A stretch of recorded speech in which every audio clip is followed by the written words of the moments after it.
Selamat datang di channel ini. Channel ini akan membahas seputar alur cerita film dan informasi-informasi yang terkait film tersebut. So stay tuned and enjoy the show.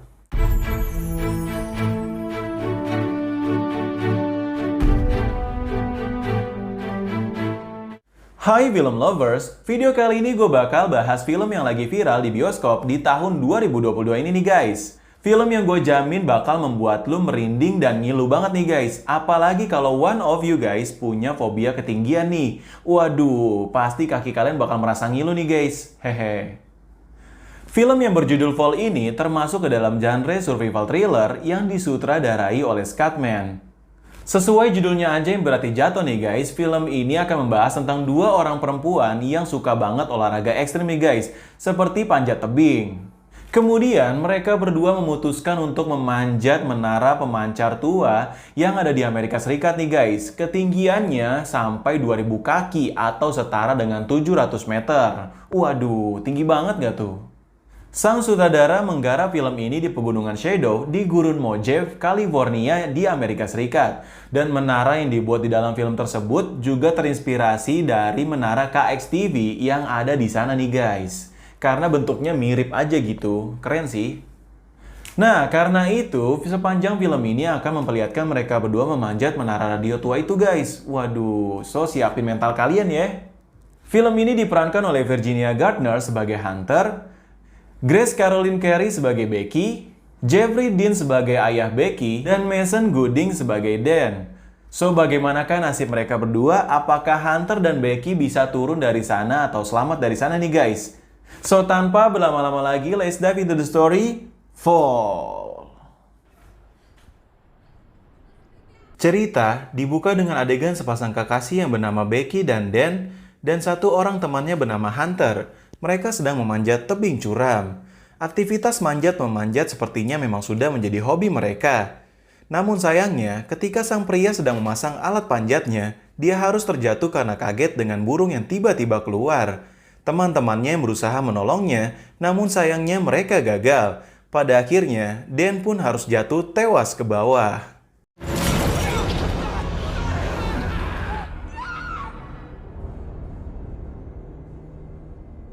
51 minggu telah berlalu. Nampaknya, kesedihan sang kekasih masih belum bisa move on dari kejadian naas yang menimpa suaminya tersebut. Becky terlihat sangat terpuruk dan hanya menghabiskan hari-harinya dengan minum-minum dan mengonsumsi obat-obatan. Sang ayah nampaknya juga selalu berusaha untuk membuat putri tercintanya move on dan melanjutkan kehidupannya seperti sedia kala. Namun, Becky masih sangat terpukul dan meminta ayahnya untuk membiarkannya sendiri dulu untuk sementara waktu. Tidak lama kemudian, sang bestie datang untuk menemani kegalauannya. Sepertinya, sang ayah meminta Hunter untuk menemaninya sementara waktu. Tapi ngeselinnya, si Hunter malah ngajak Becky move on dengan cara yang biasa mereka lakukan, yaitu panjat bin panjat. Aduh. Menurut Hunter, Becky harus melawan kesedihannya dengan cara yang sama seperti ketakutannya, yaitu dengan hobi memanjatnya. Hunter mengajak Becky untuk memanjat menara TV tua B67 yang berada di tengah gurun pasir di Amerika Serikat. Menara tersebut memiliki tinggi sekitar 2000 kaki atau setara dengan kisaran 700 meter. Waduh, gimana kaki nggak ngilu coba nontonnya? Becky yang masih ingat dengan mendiang suaminya, namun Hunter selalu memaksanya untuk melawan ketakutannya. Keesokan harinya, Becky pun memutuskan untuk menerima tawarannya Hunter dan mereka pun bergegas pergi. Di perjalanan, Becky sempat mengomentari foto Hunter bersama seorang pria. Namun Hunter bilang pria itu hanyalah orang yang dulu dia cintai. Ketika sedang beristirahat di sebuah restoran, ternyata Hunter adalah seorang YouTuber vlogger. Channelnya yang bernama Danger D berisikan konten-konten aktivitas yang ekstrim. Pantas saja demen challenging nih orang. Sementara kelap-kelip lampu menara tua tersebut juga sudah terlihat dari kejauhan. Di sini, Hunter juga memperlihatkan cara mengecas baterai HP dengan menggunakan fitting lampu. Saat pagi hari, Becky mendapatkan dirinya bermimpi sedang tidur berdampingan dengan mayat suaminya. Bisa kita hitung ya pertanda buruk satu lah ya. Kemudian sebelum jalan, Hunter memulai video vlognya sembari menyetir. Namun hampir saja mereka berdua tertabrak oleh Optimus Prime. Ya kita sebut aja pertanda buruk 2.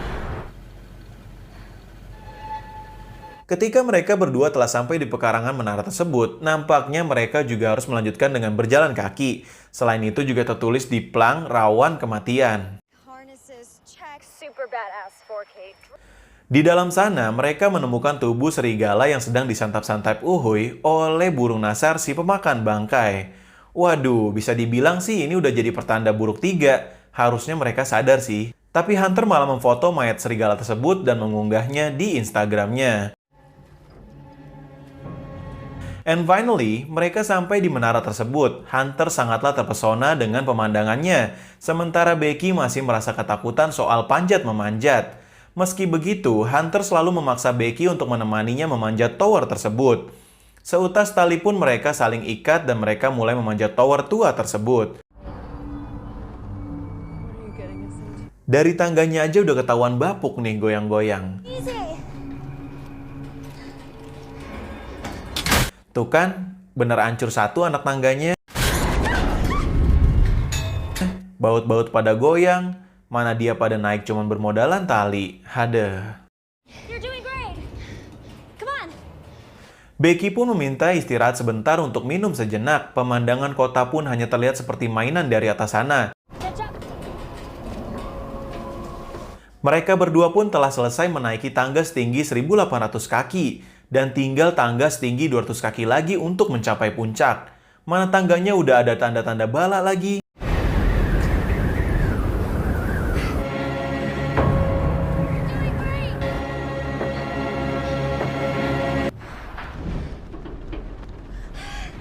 Ketika mereka sudah sampai di titik pemancar TV berada, Becky masih takut dan ingin menyudahi perjalanannya.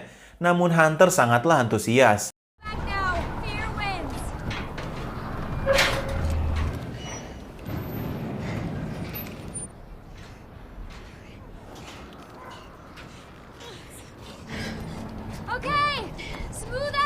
Mana segala ngeprank, tangga digoyang-goyangin. Aduh, kelepas kan bautnya. Hingga pada akhirnya mereka berdua pun sampai di puncak menara tersebut. Iya sih, indah banget pemandangannya. Tapi itu baut-baut tangga pada lepas, Bu. Waduh.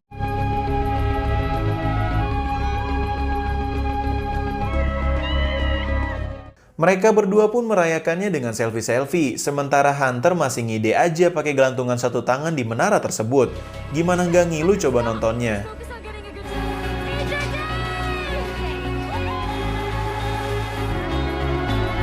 Tapi si Hunter nggak berhenti ngide begitu doang.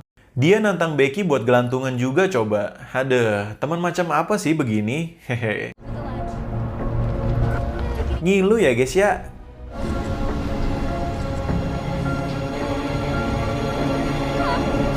But based on that, Hunter yakin kalau Becky sudah nggak bakal takut lagi nih ke depannya. Kemudian, Becky juga ternyata membawa Abu mendiang suaminya dan dia hempaskan dari atas menara tersebut. Bisa dibilang sih ini cara move on yang ekstrim ya guys ya. Hunter pun sampai terharu jika mengingat Dan.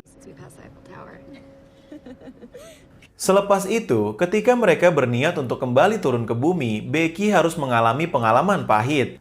Tangga yang ia turunin pun benar rusak dan hancur, karena memang sebelumnya bautnya kan udah pada copot.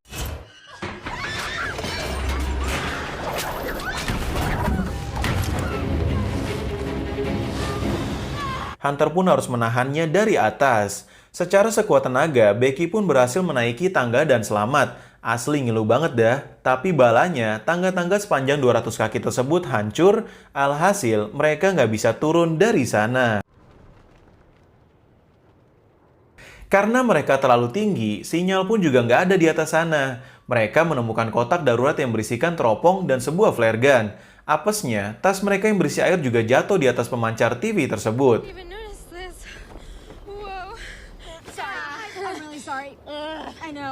Ya, mereka berdua pun memutuskan untuk menunggu seseorang datang. Karena mulai gabut, mereka pun mulai ngevlog lagi. Menurut Hunter, hidup ini terlalu singkat. Oleh karena itu, mereka harus memanfaatkan setiap momen agar bisa merasakan hidup. Wah, nice quote nih. Tapi kalau manfaatinnya pakai olahraga ekstrim gini, gue mah makasih dah. Kemudian, Hunter yang sedang melihat post IG-nya, dia mendapatkan ide untuk meminta bantuan melalui akun IG-nya dengan cara menurunkan HP-nya ke pemancar di bawah. Dia berharap 60.000 followersnya dapat membaca pesan permintaan tolongnya. Namun, talinya tidak sampai ke bawah sana. Hingga Hunter harus bergelantungan lagi untuk dapat mengirimnya. Tapi lagi-lagi sepertinya cara tersebut tidak berhasil dan cuman buat penonton ngilu aja.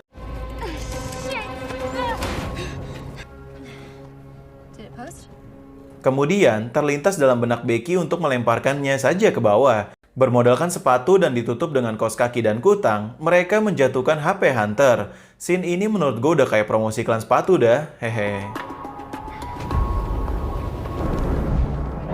Di sisi lain, Becky salvok dengan tato 143 di kaki Hunter. Namun perhatian itu teralih ketika mereka melihat seorang pria dan seekor anjing yang sedang memantau menara. Tapi kocaknya ini orang kagak peka, padahal udah ada tangga-tangga yang jatuh dan anjingnya juga nemuin sepatu.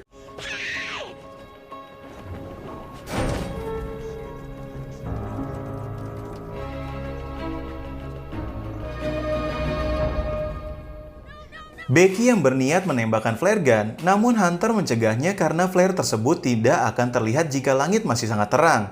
Mereka pun memutuskan untuk menembakkannya di malam hari, karena melihat pria tersebut tinggal di van yang terparkir tidak jauh dari perkarangan menara tersebut. Saat malam datang, overthinking Becky pun semakin kuat ketika melihat video pernikahannya. Di sana, Hunter sangat terlihat murung. Namun mereka menemukan momen yang tepat untuk menembakkan flare gun. Tapi kocak bin kocak, yang kedua kalinya ini orang bukan nolongin malah ngerampok mobil mereka.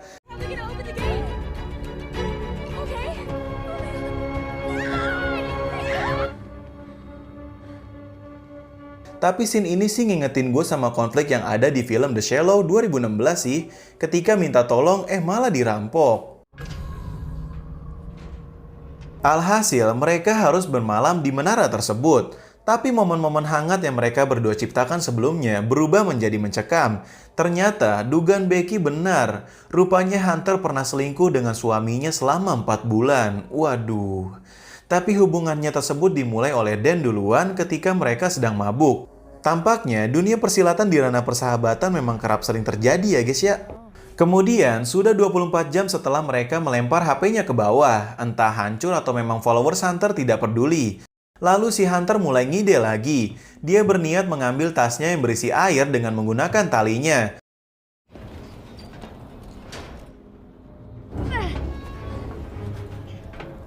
Namun, talinya tidak cukup sampai pemancar tersebut.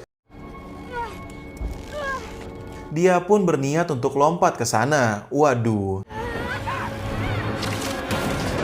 Nah, baliknya ini nih yang bala. Hunter mengaitkan tasnya dengan menggunakan tongsis dan dia berniat untuk lompat dan memanjatnya. Tapi ketika ingin sampai, Hunter harus terpeleset dan dia masih bisa berpegangan namun tangannya harus terluka. Becky pun menariknya hingga ke atas dan mereka berdua kembali selamat. Mereka berniat untuk meminta bantuan dengan menggunakan drone. Namun sayangnya baterai drone tersebut habis dan harus dikembalikan lagi. Sedih. Di malam berikutnya, Becky terbangun dan melihat Hunter telah mati dan dimakan oleh burung nasar. Tapi itu hanyalah mimpi buruk lainnya. Keesokan paginya, Becky berniat untuk mengecas drone-nya melalui fitting lampu di puncak menara tersebut. Hal tersebut terlintas seperti yang mereka lakukan sebelumnya di restoran. Lah coba itu panjat pinang di ketinggian 2000 kaki. Merinding gak tuh?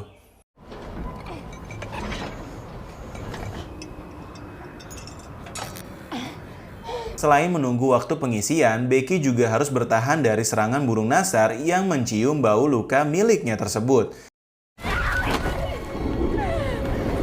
Dia pun berhasil namun harus menunggu waktu check out restoran tersebut di jam 10 pagi. Sembari menunggu, mereka berdua mengobrol tentang aktor WWE atau SmackDown lah istilahnya.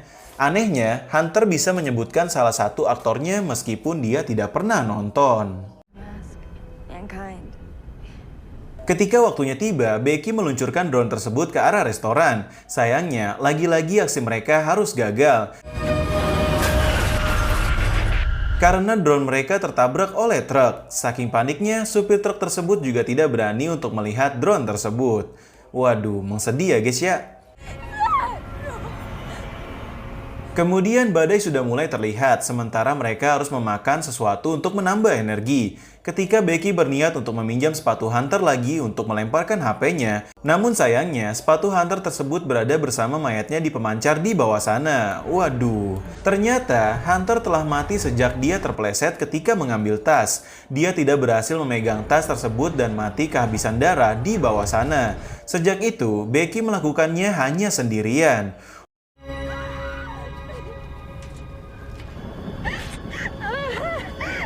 Waduh, pantas aja ya si Becky kerjanya sendiri dan pas tas jatuh aja juga nggak diambil gitu sama Hunter. Emang sedih ya guys. Saking pasrahnya, Becky membuat video kenangan untuk ayahnya dan mungkin dia sudah tewas tersambar petir ketika badai. Keesokan harinya, tubuh Becky sudah sangat pucat seperti mayat, hingga burung nasar pun hendak ingin memakannya. Tapi, hal itu hanya trik Becky agar bisa memakan burung tersebut. Dia teringat saran Hunter bahwa dia harus memakan sesuatu untuk menambah energinya. Ketika persiapan telah siap, inilah last chance miliknya. Becky berniat mengambil sepatu Hunter dengan melakukan hal yang sama.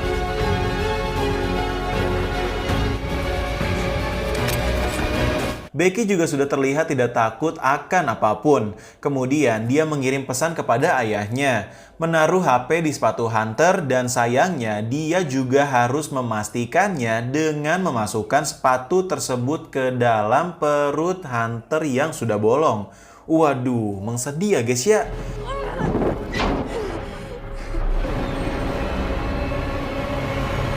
Tidak lama kemudian, sang ayah pun datang dan tampaknya dia juga sudah meminta bantuan. Kini Becky pun tersadar bahwa setiap omongan ayahnya adalah benar. Film pun diakhiri dengan quote dari Hunter bahwa hidup sangatlah singkat, so kita harus memanfaatkan setiap momen yang ada agar bisa merasakan kehidupan.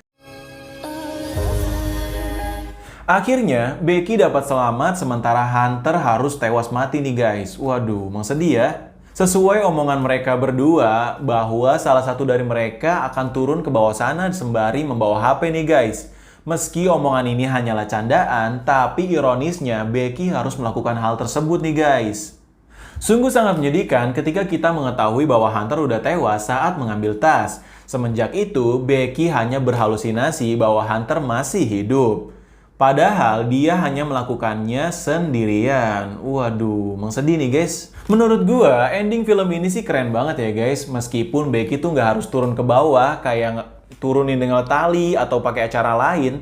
Tapi konsep dengan menggunakan mayat Hunter sebagai pembawa pesan, menurut gua udah keren banget nih guys. Apalagi film ini juga banyak banget konflik yang membuat kita terbawa suasana dan tegang dan ngilu nih guys. Gua aja nontonnya sampai mules-mules. Waduh.